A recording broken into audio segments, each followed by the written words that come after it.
what God created. How does He direct the world? How does He bring the world to perfection? How do the cosmic things happen in the world? That's the deeper level of Torah they wanted. And they said, don't give it to man, which Marcy pointed out before. Don't give it to man. Don't give it to people who are going to mess it up.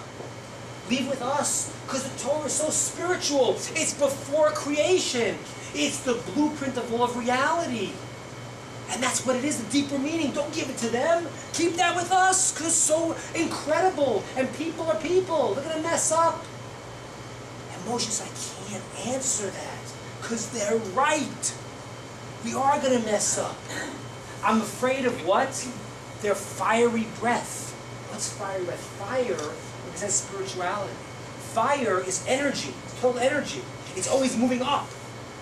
I'm afraid I can't answer them because they're spiritual. They have a good claim against me. They're right. I can't say anything. Why should we have a Torah when they're learning these things, the mystical explanations of all of reality? They understand it, and we're going to use it, we're going to mess it up. What does God say? Hold my throne. Hold my throne. What does that mean? It means like this. When you have a king sits on a throne, what happens? That's how he relates to his people. That's the way he first starts to relate as a king to his people. Holding on to the throne means like this. The Kabbalah say the souls of man come from the highest place when the world is created. As the world is being created, and there's another creation coming out from the throne, the first and highest thing to be created is the souls of man. God says to Moses, hold my throne, look at your roots. You are spiritually higher than the angels. The root of man is in a higher place than the angels. And give him an answer. And he looks at the root of what he's about, and he says, you know what? Angels, you know why we should have a Torah? It's not because of spirituality. Our root is higher than yours. But the key is, you know what we do? We take that from the highest level and we bring it down to every detail of life. You can't do that. You can't do that. For you, the Torah is all these spiritual ideas. For us, every single idea goes from the highest level all the way down to the lowest level. It manifests in one way all the way down. Let me explain this idea a little further. There's an idea like this. Every idea in Torah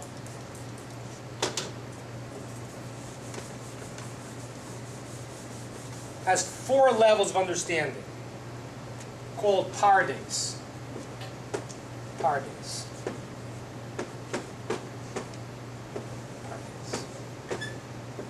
Pardes. Okay, the first level is called, the pei is called the pshat, the simple level. Simple level, level 1. Level 2 is a resh, that stands for remez, the hinted at reality. It's a little deeper. The higher level is the dal, that's the drush. That's the level where already we don't know how it's connected, but the sages tell us there's a connection. And this final level, the samech, is the sod, the secret. That's the mystical level. The whole thing is one entity. And what the angels didn't understand was, they said that we want it because we're spiritual. And Moshe said, you don't understand. You don't understand the whole point. The whole point is like a holographic image. When God says something, it goes to the highest level and it translates down to everything. It's not enough. You know, there was a guy named Bertrand Russell. Bertrand Russell was a great philosopher. Okay? He used to teach math, he taught ethics in NYU. They called me one day, they said, Professor Russell, we have a problem. What's the problem? The problem is, you are the professor of ethics, and we have found you're acting unethical. You're acting immoral. So he answered the following. He said, gentlemen, I was once teaching a professor of mathematics. Does that mean I had to be a triangle? That's what he answered. The answer is you have to be a triangle, yes. The answer is that on the highest level of what the concept is, of the Kabbalistic level, is not separated from the rest of it. It's all one system. The Kabbalistic level is to learn what God created. That's what you're learning. You're learning not only what He created, you're learning how He directs the world, and you're learning how He brings the world to its perfection. But every single concept there translates down into the lowest level also. And I'm going to show you an amazing, amazing thing. We talked before about the giving of the Torah. This is an amazing statement from the Nachmanides. Nachmanides was a great scholar, a Kabbalist. He says, this is amazing. He says like this. He says that the Torah is all running names of God. They're all running names of God. It just depends when you break it up, it comes into a different system. Let me explain what that means. The last 8 verses of the Torah, who wrote them? Joshua? What's the problem? The problem is, the last 8 verses says, and Moses died. Now, he can't write that, because he can't be alive and writing it. Right? He can't write, and Moses died and he's alive, then it would be true. So you say Joshua. But it can't be Joshua either, because Moses gives them the whole Torah. How could it be? So you know what it was? Watch this. I'll write the first word of the Torah.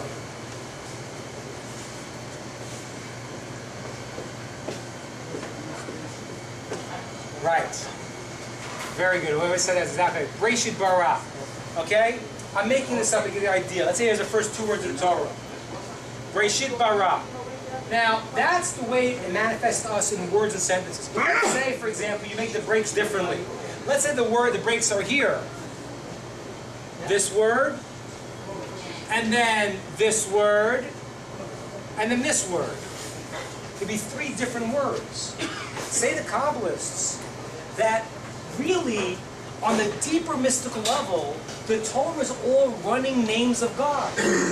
And what happens is that when it's broken up in our reality, it becomes words and sentences and stories. The last 8 verses of the Torah, Moses wrote them. But he wrote them what? On this higher level. He didn't write them with the breaks that we have. He wrote them as names of God. And then, after he died, Joshua looked and he said, oh, he broke them up. And it spelled out these 8 passages that Moses died and spelled them all out. It's a very deep idea. That's what we're saying tonight. We're saying that the deepest level of Torah, the Kabbalistic level, is the deeper meanings. But all that translates and comes down to the world into how we have to act and we live our lives. And that's the problem with the philosophies that are being taught with the pseudo-Kabbalah today. Because they teach the deeper ideas, but it doesn't translate into the world. And with that, I'm going to answer our first question. When we started, we said that we said before that when the Torah was given, God said it all in one sound. You know why? Because it was showing you in the root of the Torah, it was all oneness. It's all understanding God. It's experiencing God. That's what it is. Then he repeated it afterwards to show you words, sentences, how you have to act in this world. But he specifically first said it in one sound to show you that the breaking up of words and concepts is the way we function in our lives. But the deeper, deeper meaning of it is experiencing God, experiencing oneness, experiencing wholeness. That's what it is. And it's all one system. That's the depth of what Kabbalah is. Kabbalah is that study. If you try to separate and just learn that without understanding how to act in the world, then you're a virtual muscle. It's a fake. But if you understand just the other how to act, you don't get to the deeper level, then you're missing out also. The Kabbalists call it a body without a soul. The Kabbalists say you can be a soul without a body without a soul. You can choose what you want. If you try to learn Kabbalah without a body, you're a soul without a body. And learning things without learning any Kabbalistic, you're a body without a soul. Of course, you need to get there. You need to get there. But the idea is to see the deeper realm, to understand all one holograph image that comes down to the lowest, and that's what's so great about man. The angels were very